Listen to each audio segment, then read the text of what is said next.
plenário conclui a votação da proposta que permite a suspensão do pagamento da dívida dos estados com o governo federal. E os partidos da base aliada estudam fechar questão na análise em plenário da reforma da Previdência. E esta edição destaca também: instalada a Frente Parlamentar de Apoio ao Protagonismo Infanto-Juvenil, que tem como objetivo apoiar a inserção de jovens vulneráveis no mercado de trabalho. O ministro da Agricultura vem à Câmara debater as consequências da Operação Carne Fraca no setor agropecuário.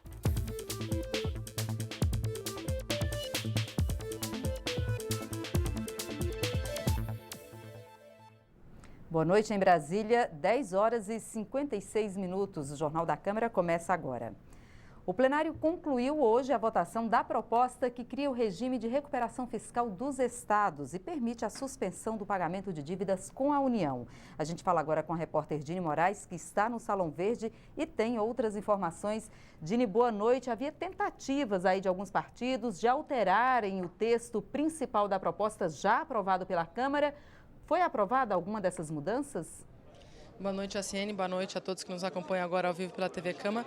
Foram aprovados sim, Jaciene, 2 hoje, mas ao todo foram 10 tentativas dos partidos de mudar o texto principal e 3 dessas tentativas foram aprovadas. É bom a gente lembrar um pouquinho, antes da gente falar dessas mudanças, né, no texto principal, vamos falar um pouquinho o que é o texto principal. Essa proposta é uma proposta voltada para os estados superendividados, ou seja, é uma proposta opcional para esses estados, para eles assinarem junto ao governo federal. Quem optar por assinar vai ter que a dívida suspensa junto ao governo federal por 3 anos sem pagar o que deve ao governo federal, mais 3 anos com parcelas reduzidas, mas em troca vão ter que cumprir algumas exigências, como vender empresas públicas. Essa é uma proposta que vem sendo discutida há meses, inclusive teve uma proposta parecida que foi aprovada ano passado, e esse trecho foi vetado pela Presidência da República. Foi negociado um outro texto que veio então, foi apresentado este ano pelo governo federal aqui à Câmara dos Deputados, e ele vem sendo negociado desde então. Aqui na Câmara, esse processo de votação também vem sendo negociado há semanas e desde o mês passado ele foi colocado em votação e só agora que se conseguiu concluir. Então, antes de eu falar das votações de hoje e quais foram essas alterações que foram aprovadas, vamos ver como é que foi o começo da discussão de hoje. O desafio era terminar de votar a proposta que suspende o pagamento da dívida que os estados superendividados têm com o governo federal. O texto principal já tinha sido aprovado, mas estavam pendentes os pedidos que os partidos fizeram para mudar esse texto. O primeiro deles queria retirar a obrigação de os estados que entrarem no regime de recuperação fiscal abrirem mão dos processos judiciais que questionam o valor da dívida cobrada pela União. Os governos federais foram agiotas. Vou repetir, agiotas, roubaram dos estados com uma taxa de juro que nem a agiota praticou no Brasil. Portanto, nós precisamos garantir, através desse destaque, que os estados tenham o direito, sim, de acordar com a União, mas tenham a possibilidade de entrar na justiça. Esse artigo só fala da renúncia das ações que discutam a dívida. Quando se está em uma negociação com um credor, é razoável que se entre em um acordo com o credor, se retire as ações judiciais para que se possa fazer esse acordo e assim salvar a empresa e, nesse caso, salvar o Estado com a recuperação fiscal. A obrigação foi mantida. Para isso, eram necessários pelo menos 257 votos. Para ter certeza que esse número seria alcançado, a presidência da Câmara manteve a votação aberta por mais de 2 horas e meia, o que gerou protestos. É uma falta de respeito com esse plenário. 2 horas e 30 minutos para a votação de uma matéria. Nós não podemos ficar aqui à mercê da vontade, do sabor, do interesse de alguém. Isso é disfarçatez. Vossa Excelência deve encerrar a votação agora! Outro destaque polêmico era o que queria retirar as proibições impostas pelo governo federal aos estados que tiverem a dívida suspensa. Entre as vedações, a de reajustar salários dos servidores, dar incentivos fiscais e criar gastos permanentes. Essas vedações foram mantidas. Fica proibida a criação de despesa obrigatória de caráter continuado. Portanto, não pode criar novas escolas, não pode criar novas creches, enfim, nada que possa gerar emprego de caráter continuado. É a essência do regime de recuperação fiscal, para que ele possa também te servir de exemplo, para que esse benefício que vai ser gerado com a interrupção dos pagamentos à União das dívidas que esses estados têm, possa impor a esses estados a disciplina e a retomada do reequilíbrio fiscal. Então vamos lá, das alterações que os partidos pediram para fazer no texto principal, foram 10, 3 foram aprovadas. Uma já tinha sido aprovada antes, na verdade foi a retirada, né, do texto principal do aumento da contribuição previdenciária dos servidores. Aí o texto obrigava que essa contribuição previdenciária deveria ser de pelo menos 14%, mas isso então foi retirado do texto. Hoje foi derrubado também um outro trecho que exigia que Legislativo, Judiciário, Ministério Público e Tribunal de Contas devolvessem para o caixa do Estado, no final do ano, o dinheiro que eles não usaram durante o ano. Isso também foi retirado, ou seja, mantém a situação como é hoje, a economia que esses poderes fizerem vai continuar na conta deles, nos fundos deles, para eles usarem nas ações que bem entenderem. E também agora, uma outra mudança que foi feita, foi acrescentado no texto a possibilidade de renegociação e refinanciamento das dívidas dos estados. Uma parcela dessas dívidas foi já negociada com uma lei que foi aprovada no final do ano passado. No entanto, outra parte dessa dívida estava impossível de ser renegociada porque ela tinha sido feito cálculo com base em 93. A lei do ano passado ela era um recálculo que tinha sido feito com base em 97. Só que boa parte, alguns estados, tinham duas partes, ou seja, parte das dívidas tinha sido calculada em 93 e parte em 97. Então, esse trecho que foi aprovado agora permite que toda a dívida, então, dos estados seja refinanciada e alongada por 20 anos. Jaciene, essa proposta agora vai para análise do Senado. Agora, Dini, além dessa proposta aí que trata, né, do regime fiscal de recuperação, do regime de recuperação fiscal dos estados, o plenário também aprovou uma proposta de emenda à Constituição, né? Exato. Essa proposta que muda a Constituição, ela diz o seguinte, que atividades esportivas que usem animais, mas que não tragam maus tratos para os animais e que sejam registradas como patrimônio cultural brasileiro, elas não serão consideradas cruéis. O que isso quer dizer? Na prática, legaliza a vaquejada que foi considerada inconstitucional no ano passado pelo Supremo Tribunal Federal. Essa proposta ela foi uma proposta muito solicitada por alguns parlamentares no plenário, e não só hoje, mas desde o ano passado, quando o STF declarou a atividade inconstitucional, tendo em vista que a vaquejada ela é uma atividade cultural muito comum no Nordeste. Você sabe o que é vaquejada, Jaciene? Explica pra gente aí, Dini.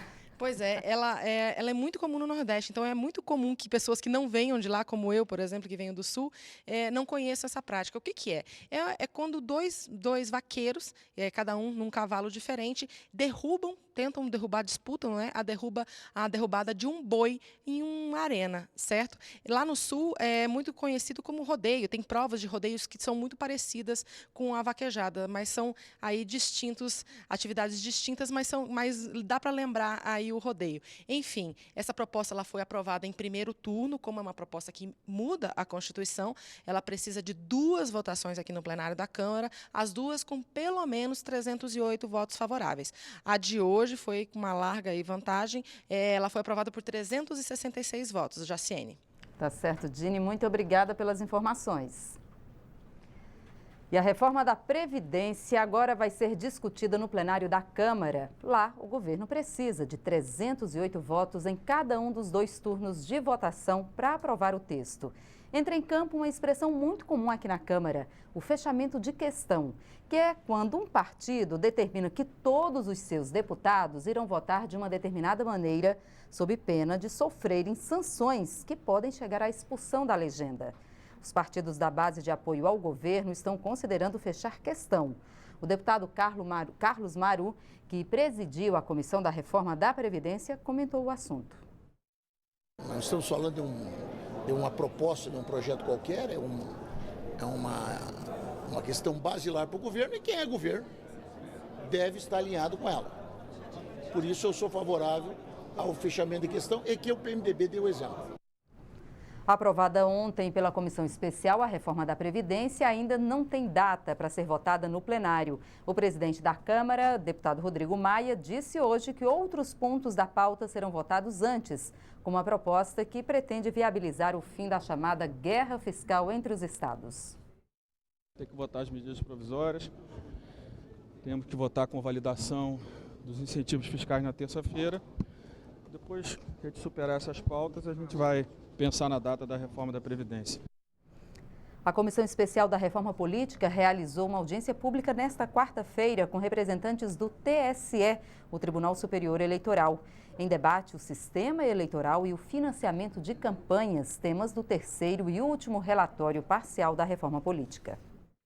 O ministro do Tribunal Superior Eleitoral, Herman Benjamin, elogiou as propostas sugeridas no terceiro relatório parcial da reforma política, como a lista fechada para as próximas eleições de 2018 e a criação do Fundo Especial de Financiamento da Democracia, que seria criado com recursos do orçamento da União. Pela proposta, o fundo receberia cerca de 2 bilhões de reais para ajudar a financiar as campanhas políticas. Além disso, a doação de pessoas físicas fica limitada a 5 salários mínimos. Até o candidato só poderá contribuir para a própria campanha com esse valor. O ministro defendeu um valor maior. Nós achamos que o financiamento individual, o teto, está muito baixo. Se nós estamos acabando, aliás, o Supremo que o fez, com o financiamento empresarial, estamos instituindo e eu estou colocando já no nós, né, porque somos nós brasileiros. E se institui um sistema de financiamento por um fundo público, evidentemente que as contribuições individuais vão assumir ou podem assumir alguma relevância. Já a ex-ministra do Tribunal Superior Eleitoral, Luciana Lócio, destacou a baixa representação das mulheres na política. Ela criticou os partidos políticos que não destinaram pelo menos 10% do tempo de propaganda para as mulheres, conforme manda a lei. Na grande, esmagadora maioria dos casos, os partidos não fazem essa destinação adequadamente. Então, nós decidimos por reconhecermos essa ilegalidade e acabamos, a consequência é a cassação da propaganda partidária do partido no semestre seguinte. Luciana Lócio também defendeu que o sistema eleitoral de lista fechada, proposto pelo relator da comissão, vai contribuir para aumentar a participação feminina na política. Em inúmeros países foi a lista fechada que permitiu o aumento e o incremento da participação feminina no parlamento. Foi assim que aconteceu na Argentina, no México e em inúmeros outros países. Agora, este é um começo. O que aconteceu nesses países? Você começa com 3 por 1, a cada 3 candidatos, um tem que ser mulher, só que este foi um primeiro passo. No passo seguinte, esses outros países caminharam para a regra da paridade e alternabilidade, para trazer um homem, uma mulher, um homem, uma mulher, um homem, uma mulher. O relator da Comissão Especial ressaltou a importância dos debates para a discussão do último relatório, que começa na próxima terça-feira. Mais do que um debate, acho que nós tivemos aqui uma verdadeira aula de política, de cidadania, expressada pelo ministro Herman Benjamin como cidadão e também na contribuição aqui dos desembargadores e da ministra Luciana Lócio. Tudo isso ajuda a formar opinião. A comissão já aprovou 2 relatórios parciais da reforma política. O primeiro trata de formas de democracia direta, como plebiscitos, referendos e leis de iniciativa popular. O segundo unificou o prazo de 6 meses para a desincompatibilização eleitoral, ou seja, quem ocupa cargo público fica obrigado a se afastar de suas funções por pelo menos 6 meses antes da eleição. A expectativa do relator da reforma política, deputado Vicente Cândido, do PT de São Paulo, é que o terceiro e último relatório parcial seja votado na comissão até o fim de maio. A CPI da FUNAI deveria discutir e votar o relatório final nesta quarta-feira, mas isso não aconteceu. No caminho surgiu uma decisão do Supremo Tribunal Federal autorizando a CPI a quebrar o sigilo de uma entidade indigenista e de seus administradores.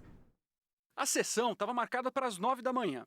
Ela até começou, mas aí a Justiça derrubou o sigilo dos documentos do CTI, o Centro de Trabalho Indigenista. Em virtude desta possibilidade de ter acesso à quebra do sigilo bancário, como nós já dispomos de todos os dados, eu suspendo a sessão. A retomada só veio à tarde. Aí, a suspensão virou cancelamento. O relatório fica para a semana que vem. Nele, o deputado Nilson Leitão sugere indiciamento de quase 100 pessoas por supostos atos ilícitos na demarcação de terras em 5 estados. As acusações envolvem ONGs, funcionários da FUNAI, funcionários do INCRA e também antropólogos. Se aprovado, o texto segue para o Ministério Público e também para a polícia. O movimento de demarcação de terras tem muito menos de interesse em proteger índios e quilombolas e muito assentados do INCRA e muito mais em criar, no coitadismo deste processo, um ambiente para buscar recursos do erário público nacional ou de países, de outros países. Alguns deputados veem um processo de criminalização que atenderia a um interesse bem específico. Ela está fazendo toda uma manobra para que as terras dos índios, dos quilombolas, dos assentados da reforma agrária fiquem disponíveis para a venda para países estrangeiros, para empresas canadenses, empresas americanas e etc, etc. Isso é demais. O prazo de funcionamento da CPI da FUNAI termina no próximo dia 26. Foi instalada esta semana a Frente Parlamentar de Apoio ao Protagonismo Infanto-Juvenil, que tem como objetivo apoiar a inserção de adolescentes com mais de 14 anos e de jovens adultos vulneráveis no mercado de trabalho. A Frente Parlamentar de Apoio ao Protagonismo Infanto-Juvenil já tem metas traçadas e muito trabalho na agenda.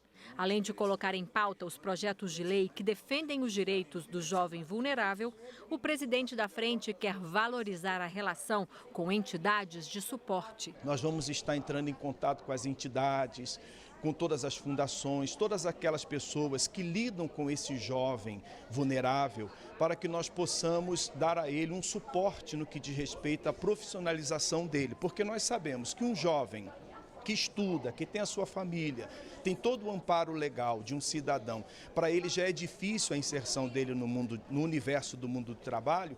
Esses jovens vulneráveis, eles têm uma dificuldade maior e a Frente Parlamentar vai estar apoiando eles no que for preciso. Hélio Laranjeiras preside a Residência Educação, instituição que oferece formação profissional à distância. O empresário promete colaborar com 1 milhão de vagas para jovens desassistidos. O que é que nós fizemos hoje aqui? Participamos anteriormente do edital 79 do Ministério da Educação, doamos 1.100.000 vagas, tá certo? E na inauguração dessa Frente Parlamentar, nossa instituição, a Residência Educação, doou mais 1 milhão de vagas para que nós possamos atingir as centenas de milhares de brasileiros. A conciliadora da Justiça Federal de Sergipe disse que é necessário fazer cumprir leis, como a do jovem aprendiz, que obriga pequenas e médias empresas a contratarem adolescentes. Para ela, é muito importante focar no jovem abrigado. O pior que acontece com o jovem abrigado é que ele chega no abrigo e a expectativa é de ser acolhido por uma família, ou seja, adotado. Então ele passa toda a sua infância, toda a sua adolescência e na vida adulta, ao fazer 18 anos, ele ganha do Estado um presente, a rua. Porque o Estado não tem a obrigação de acolher mais. Então, o que fazer de um jovem abrigado que aos 18 anos não tem para onde ir? Então, a lei do aprendiz, ela inclusive trata para essa vulnerabilidade desse jovem abrigado. Então, essa frente parlamentar, ela tem um público-alvo de 14 a 24 anos. Mas se a gente tivesse que escolher um foco a trabalhar, seria focar no jovem abrigado. O deputado Márcio Marinho, membro da frente, elogiou a iniciativa. Nesse momento em que o país está passando por uma dificuldade que todos sabem, o apoiamento é importante para que a gente possa dar esse espaço para a juventude e que essa juventude não seja, como nós temos visto, cooptada pelo crime organizado. Então, a Frente Parlamentar terá muito trabalho. Eu estou muito feliz por estar participando e certamente, lá na ponta, essa juventude, amanhã ou depois, certamente vai agradecer o trabalho dessa Frente Parlamentar do protagonismo infanto-juvenil. A Comissão de Fiscalização Financeira e Controle promoveu audiência com o ministro da Ciência, Tecnologia e Inovação, Gilberto Kassab, e com o presidente da Telebrás. Eles esclareceram dúvidas sobre o lançamento do primeiro satélite brasileiro de uso civil e militar. O Brasil lançou no início de maio, de uma base na Guiana Francesa, o satélite geoestacionário de defesa e comunicação, o SGDC. Com uma vida útil de 18 anos, o equipamento vai levar internet de alta qualidade para todo o território nacional. Em audiência na Câmara, os debatedores ressaltaram que o satélite tem parte da sua capacidade destinada a uso militar, levando com segurança e velocidade informações necessárias à defesa do país. E também terá aplicações civis, como a inclusão digital de toda a população e a transmissão de dados para diversas atividades econômicas. Para isso, é necessário instalar em terra a infraestrutura para a recepção do sinal do satélite. Nós estamos construindo dentro de 5 regiões do Brasil antenas para fazer a comunicação, porque nós temos um compromisso com o Brasil em entregar comunicações, defesa, segurança, soberania, inclusão digital, social e mais competitividade por nos próximos 18 anos. Muito importante para o Brasil, vai atender o nosso país em diversos setores, em diversas regiões e contribuir para o nosso desenvolvimento, para o nosso crescimento. O deputado Zeca Cavalcante elogiou a sugestão do ministro Kassab para que os parlamentares destinem emendas de bancada para a conclusão do programa. Não adianta a gente ter o satélite mãe, mas temos que ter a base aqui nos locais para que possa funcionar. E aí onde entra também as bancadas, o Orçamento Geral da União, para que a gente possa destinar recursos para que sejam instalados o mais rápido possível e aí efetivamente voltar aquela importância para a população. A Comissão de Agricultura, Pecuária, Abastecimento e Desenvolvimento Rural promoveu uma audiência pública para discutir as consequências da Operação Carne Fraca da Polícia Federal no setor agropecuário. O ministro da Agricultura, Blairo Maggi, afirmou que a pasta ainda trabalha para tentar reverter os prejuízos causados pelo escândalo. O mercado e os consumidores de carnes foram surpreendidos em março pela Operação Carne Fraca, deflagrada pela Polícia Federal, que acusou os principais frigoríficos do país de adulterarem carnes. De acordo com a denúncia, mais de 30 empresas teriam praticado irregularidades. O escândalo foi lembrado pelos deputados da Comissão de Agricultura da Câmara durante a audiência com o ministro Blairo Maggi. Alguns parlamentares lembraram que a divulgação da operação da Polícia Federal provocou perdas a toda a cadeia produtiva. E o prejuízo que eles causaram pela publicidade feita de modo errôneo.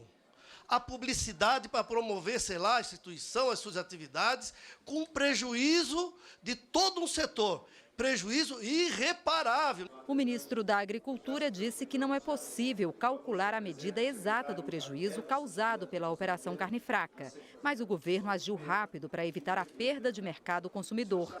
Outra medida foi intensificar a fiscalização e embargar os frigoríficos onde foram constatadas irregularidades. Estamos fazendo as liberações à medida em que são apresentadas as suas, vamos chamar assim, as suas explicações, onde o Ministério da Agricultura vá e certifica que as mudanças foram feitas, que os procedimentos foram adotados, elas podem voltar. Mas, naturalmente, elas não faziam parte das empresas que eram exportadoras. Os deputados elogiaram a ação do Ministério da Agricultura. Para eles, o momento é de buscar a recuperação do mercado de carnes do Brasil. Há ainda que recuperar preços, melhorar a rentabilidade do setor e avançar para que nós tenhamos tranquilidade do consumidor brasileiro e credibilidade para a exportação com o consumidor internacional. Que o sistema de inspeção sirva também para aquela pequena indústria, pequena fabricante, para aquele produto in natura que sai da agricultura e vai para o consumo. A gente precisa remodelar e eu acho que esse episódio da carne fraca fortalece essa tese, essa convicção que eu tenho de que o sistema precisa ser ajustado, remodelado.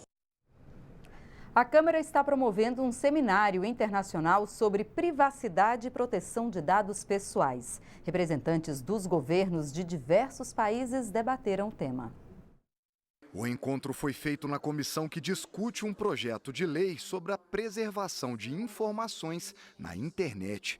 Pessoas ligadas aos governos dos Estados Unidos, União Europeia, Chile e Brasil falaram sobre a legislação desses países. O deputado Orlando Silva é o relator da comissão. Ele lamentou a falta de clareza sobre o tema na legislação brasileira. Mais de 100 países do mundo possuem marco regulatório sobre proteção de dados pessoais e o Brasil não possui. Portanto, há uma defasagem do Brasil com relação ao mundo no que diz respeito ao marco, a uma lei geral que proteja os dados pessoais. O projeto de lei em análise na Câmara proíbe a venda ou compartilhamento de banco de dados com informações pessoais, como endereço ou telefone, o que normalmente é feito entre empresas. A União Europeia, composta por 28 nações, é pioneira no assunto. Desde 1995, o bloco conta com uma legislação para proteger dados pessoais na internet. Os Estados-membros são obrigados a proteger os dados pessoais de acordo com as regras das diretivas e criar autoridades de controlo em cada Estado-membro. O debate foi mediado pela representante do Ministério da Ciência e Tecnologia. Ela defende que o cidadão tem direito à privacidade de suas informações. A gente entende que a legislação de dados pessoais é uma peça-chave na construção da confiança no ambiente digital. E por isso a gente tem entendido que é muito importante o debate legislativo que está em curso agora na Câmara dos Deputados e no Senado Federal. O plenário da Câmara foi palco de uma sessão solene nesta quarta-feira em homenagem ao Estado de Israel. O Brasil tem uma das maiores comunidades judaicas do mundo e foi um brasileiro que atuou de forma decisiva para a criação e reconhecimento do Estado de Israel pela ONU em 1948. O Brasil sempre atuou de forma incisiva para a criação do Estado de Israel, tanto para reconhecê-lo, como na participação do embaixador Oswaldo Aranha na Assembleia Geral da ONU nos anos 40. Alegria de poder comemorar com os integrantes de um povo irmão a realização de um sonho coletivo, de retorno depois de milênios, à terra dos seus ancestrais. E esse dia começou a chegar lá no distante 1947, quando a ONU, presidida na época por um gaúcho do Alegrete, advogado e diplomata Oswaldo Aranha, aprovou a resolução 181, que culminou com a criação do Estado de Israel, oficialmente declarado independente em 14 de maio de 48. Durante a sessão solene foram feitas diversas homenagens ao povo judeu e também à criação do Estado de Israel há 70 anos. Israel é uma nação que conseguiu manter-se vinculada às tradições de Jerusalém, mesmo quando ficaram exilados por séculos da Terra Prometida. Finalizo cumprimentando o povo e a nação de Jerusalém. Muito obrigado à nação de Israel pelo exemplo de não desistir da sua história e da sua tradição. Shalom, Tudá Rabá. Esta edição termina agora. Para outras informações ou para rever nossas reportagens, é só acessar a nossa página na internet. O Jornal da Câmara volta amanhã. Até lá. Tchau.